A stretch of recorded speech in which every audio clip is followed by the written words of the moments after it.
Namah Shivaya. Dear children, welcome to another episode of our journey into the simple yet powerful life stories connected to Sri Chandrasekharendra Saraswati Mahaswamy, our beloved Paramacharya. So, if any one of you is tuning in for the first time, this is a space where we explore stories that may seem small but carry the weight of the universe in them. So today's episode has not one but two tales, both very different, yet both filled with devotion, humor, and humbling realization. So let me begin with a story about something a lot of us can't live without. Yes, I'm talking about coffee.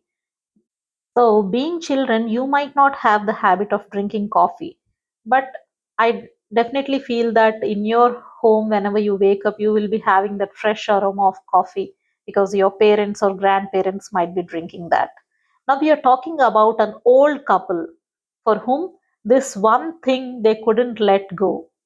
They were so habituated to coffee.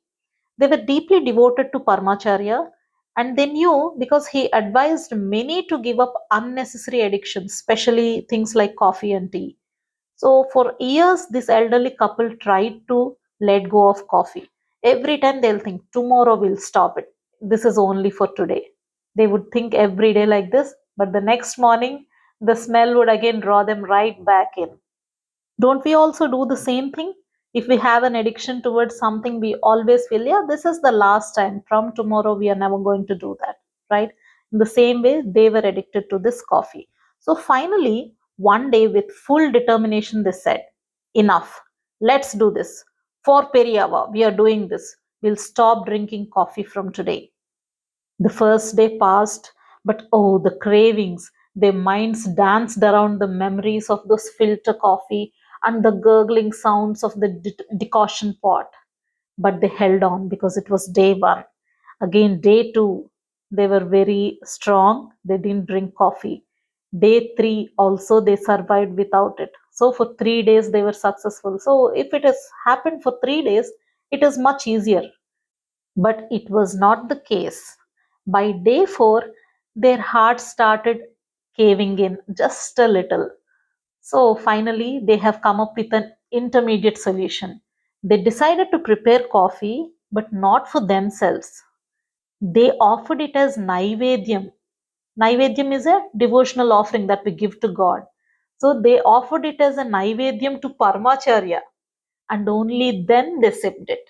So that is a prasadam. So if you sip it, that is there nothing is wrong with that, right?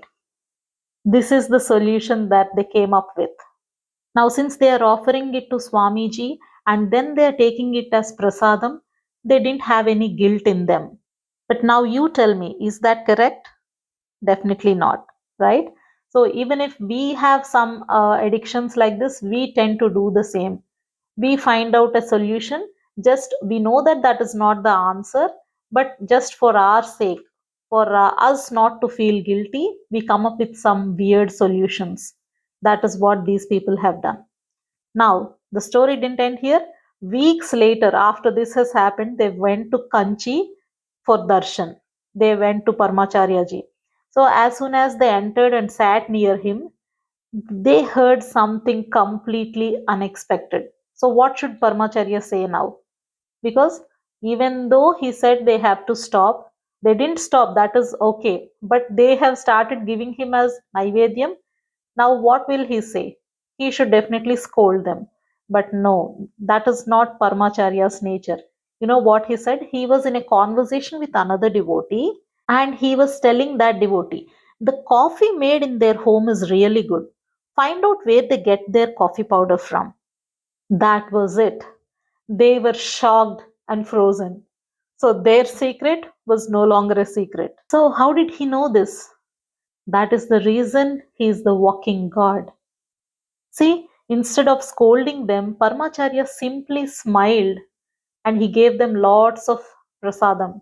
No words of disappointment, only blessing, and that divine sparkle in his eyes as though he had seen everything, not just their coffee, but also their effort, their intention, their struggle. He knew everything. Remember, this is how God sees us. Just because Paramacharya ji has come as a human, Other people could understand what he was seeing and what he was knowing from our lives. But God can also do all these things. But the thing is, we cannot see God. That's the reason we don't know about this. But whatever you're doing, any small act of kindness, or any good act, or any bad act, or any negative thoughts, or any positive thoughts, everything is known to God. So, whenever you're doing anything good or bad, just always remember in your heart that God is always seeing this. See, what is the lesson from this? The divine always doesn't expect perfection from us, He always sees sincerity. Sometimes we may fall, but again raise with faith. So, that alone earns His compassion. So, if you are also trying to leave a bad habit, try, and try. God will always be with us and help us in that. It can be anything. Maybe you're trying to develop a good habit or trying to get rid of a bad habit. In both cases, we always have failures. But the thing is, we should never stop there. We should try till we succeed.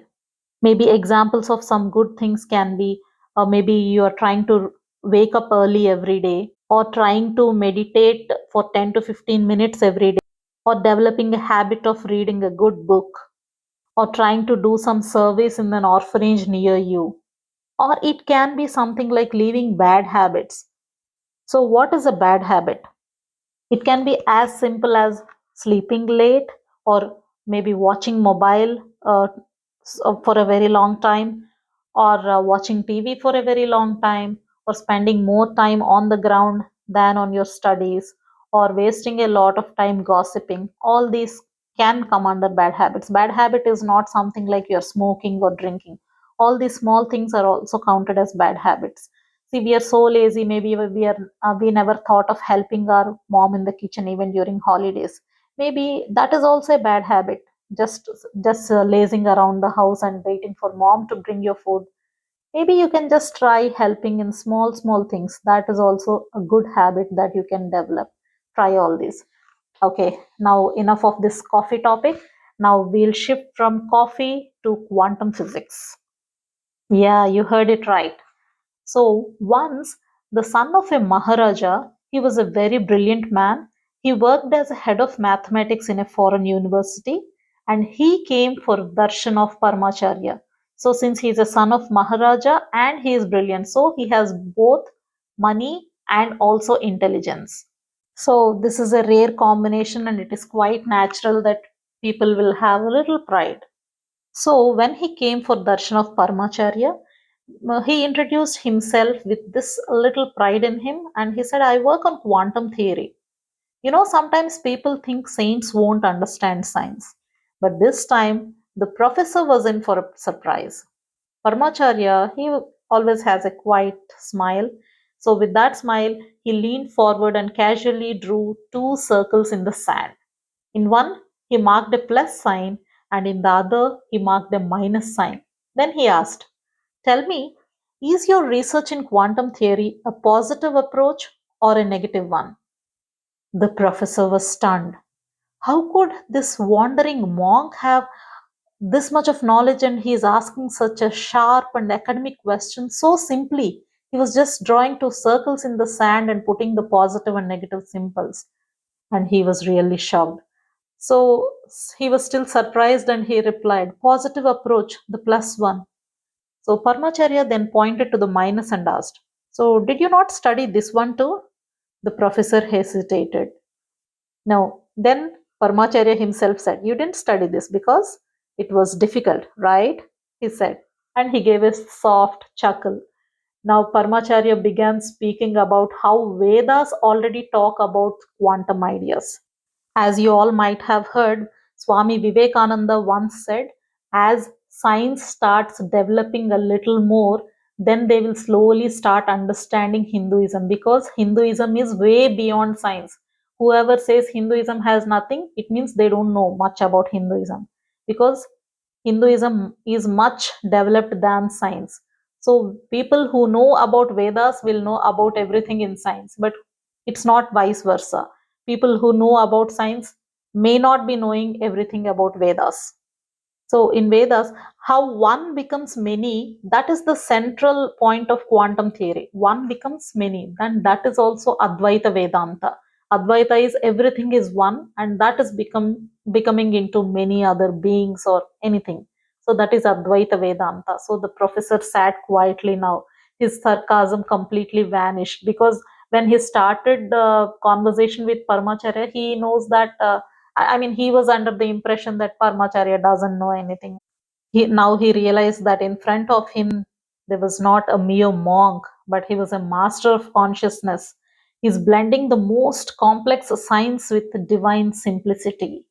So Paramacharya smiled and said, "If only you had known this earlier, maybe you would have done your research here itself." So, what is the lesson that we learn from this incident? Knowledge doesn't always come from books. And true wisdom, it doesn't show off.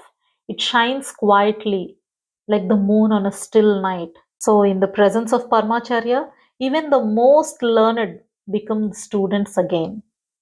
So, children, whether it is a simple struggle like giving up coffee or a complex one like decoding quantum mysteries, our path becomes meaningful when we walked it with sincerity, humility, and devotion.